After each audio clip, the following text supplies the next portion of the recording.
Eh ben bonjour. Euh, Ça me fait toujours bizarre comment de parler comme ça sans voir personne de vivant devant moi, à part moi-même, qui suis finalement assez peu vivant ces derniers temps parce que même si je travaille beaucoup, enfin justement c'est parce que je travaille beaucoup, et une des grandes choses que j'ai faites, plutôt pas que j'ai faites, mais que nous avons faites, Françoise Morvan et moi, et je vais parler de ça tout de suite aussi, c'est la traduction du Maître et Marguerite de Bulgakov. Eh ben, traduire le Maître et Marguerite, c'était en fait un rêve, un but de toute ma vie. Qu'est-ce que c'est le Maître et Marguerite? D'abord, c'est le plus grand roman russe de la première moitié du XXe siècle, sans aucun doute. C'est pas qu'il n'y a pas d'autres romans, mais c'est un monument de la littérature mondiale, un monument de beauté, de profondeur. De quoi ça parle? Il y a trois histoires. La première, c'est l'arrivée de Satan dans le Moscou des années 20-30.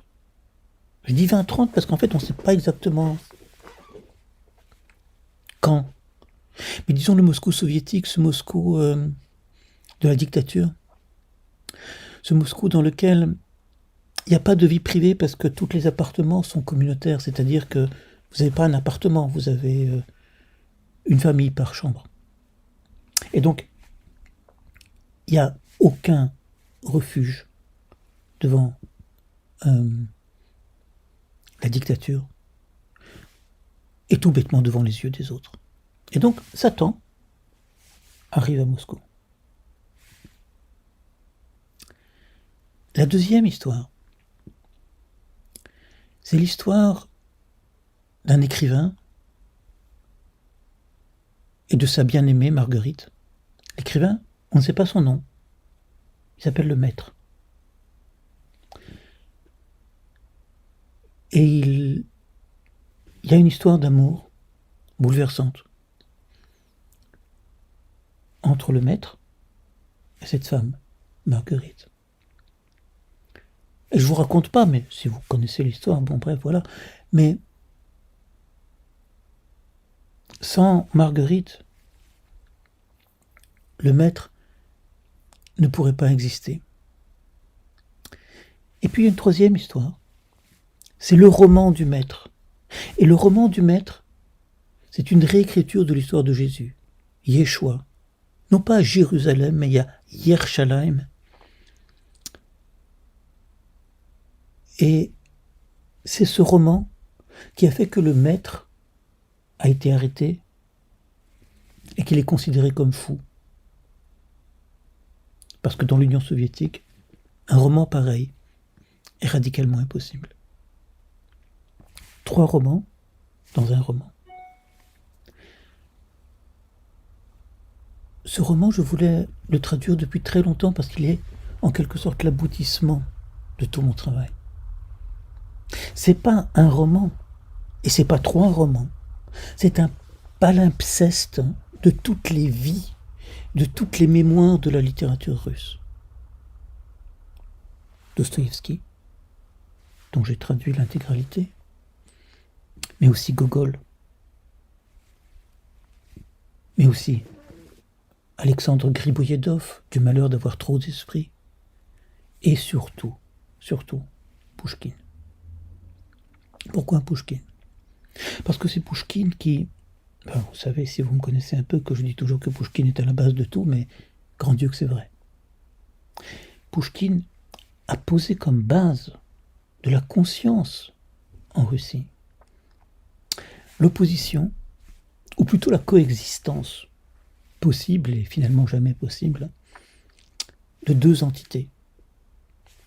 La première entité, c'est l'histoire, la nation, l'empire. Et c'est une entité grandiose ou pas, terrible, mais par nature, qui ne prend pas en compte la vie de l'individu. L'individu, dans l'empire, dans l'histoire, ne peut être que broyé. Et à côté de ça, il y a une autre entité, que la Russie appelle Dom, la maison, et qui est l'inviolabilité du foyer. L'homme, l'être humain en Russie, ne peut vivre que s'il a une maison, s'il a un endroit où l'empire ne l'atteint pas. Naturellement, ce n'est pas le cas. L'empire atteint tout. Et Pouchkine allait mourir de ça, en 1837. Bulgakov, 100 ans plus tard, reprend cette opposition fondamentale. Et ce n'est pas pour rien que son héros principal, un des personnages principaux, est un écrivain soviétique qui a choisi comme pseudonyme Bezdomny, littéralement celui qui n'a pas de maison.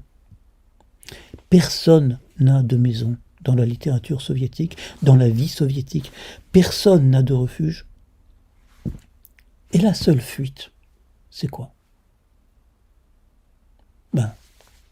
Vous verrez si vous lisez le roman. J'ai voulu traduire ce roman toute ma vie.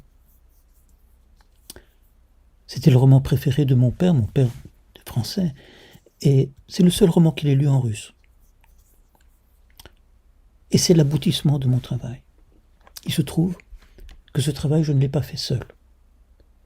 J'avais commencé, et c'est tellement immense, c'est tellement difficile à traduire, que je me suis dit qu'il fallait absolument que j'associe d'une façon radicale, totale, Françoise Morvan. Françoise Morvan, elle a relu toutes mes traductions de Dostoïevski. Et je l'ai, dit souvent. On a traduit ensemble, et on signe ensemble, le théâtre de Tchekhov, toujours chez Actes Sud, chez Babel. Parce que Françoise a une connaissance extraordinaire, non seulement de la langue française, mais du monde de Tchekhov. Et le monde de Bulgakov est largement aussi complexe et aussi riche que celui de Tchekhov. Françoise a tout relu, tout réécrit. Nous avons travaillé tout le temps ensemble. Et je ne sais pas, j'ai l'impression que nous sommes arrivés à quelque chose. Voilà, je suis déjà trop long, mais nous signons le roman, la traduction du roman à deux, Françoise Morvan et moi-même. Merci beaucoup et du nerf et courage. Et de toute façon, qu'est-ce qu'on peut faire d'autre que faire ce qu'on fait? À bientôt. En vrai, j'espère. Au revoir.